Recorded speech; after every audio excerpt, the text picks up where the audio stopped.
जय श्री राधे। आप सबका हमारे YouTube चैनल लड्डू दीवानी पर बहुत बहुत स्वागत है। आज हम सुनेंगे एक अति ही सुंदर और दुर्लभ सत्य कथा। एक बार गोपियों ने भगवान श्री कृष्ण से कहा कि हे कृष्ण, हमें अगस्त्य ऋषि को भोग लगाने जाना है और ये यमुना जी बीच में पड़ती है। अब बताओ कैसे जाएं?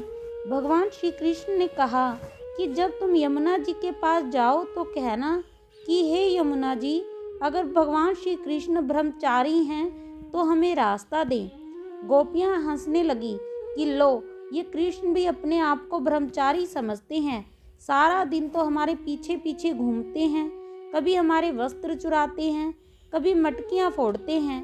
खैर, फिर भी हम बोल देंगी।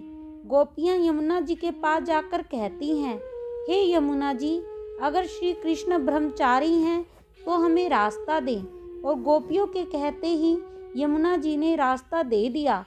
गोपियां तो सन्न रह गई, ये क्या हुआ, कृष्ण ब्रह्मचारी? अब गोपियां अगस्त्य ऋषि को भोजन करवाकर वापिस आने लगी तो अगस्त्य ऋषि से कहा कि अब हम घर कैसे जाएं, यमुना जी बीच में हैं।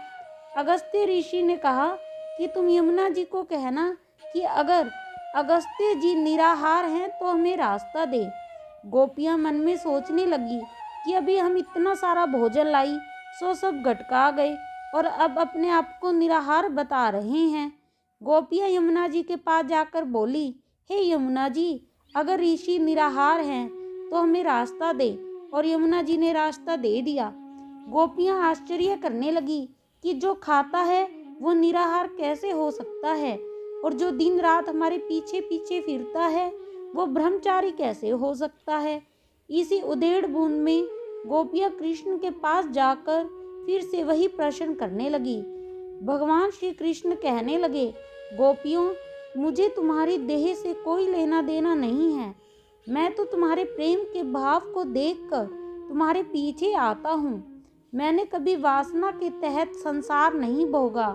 मैं तो निर्मोही हूँ, इसलिए यमुना ने आपको मार्ग दिया। तब गोपियां बोली, भगवान मुनिराज ने तो हमारे सामने भोजन ग्रहण किया। फिर वो बोले कि अगस्त्य आजन्म उपवासी हो तो हे यमुना मैया मार्ग दे दे। और बड़े आश्चर्य की बात है कि यमुना जी ने मार्ग दे दिया। श्री कृष्ण हंसने लगे और बोले कि अगस्त्य आजन्म उपवासी हैं। अगस्त्य मुनि भोजन ग्रहण करने से पहले मुझे भोग लगाते हैं और उनका भोजन में कोई मोह नहीं होता। उनको कतई मन में नहीं आता कि मैं भोजन करूं या भोजन कर रहा हूं। वो तो अपने अंदर रहे मुझे भोजन करा रहे होते हैं। इसलिए वे आजन्म उपवासी हैं। जो मुझसे प्रेम करता है, मैं उनका सच में ऋणी हूँ और मैं तुम सभी का ऋणी हूँ। जय श्री राधे, जय श्री कृष्णा, जय कुंज बिहारी श्री हरिदास।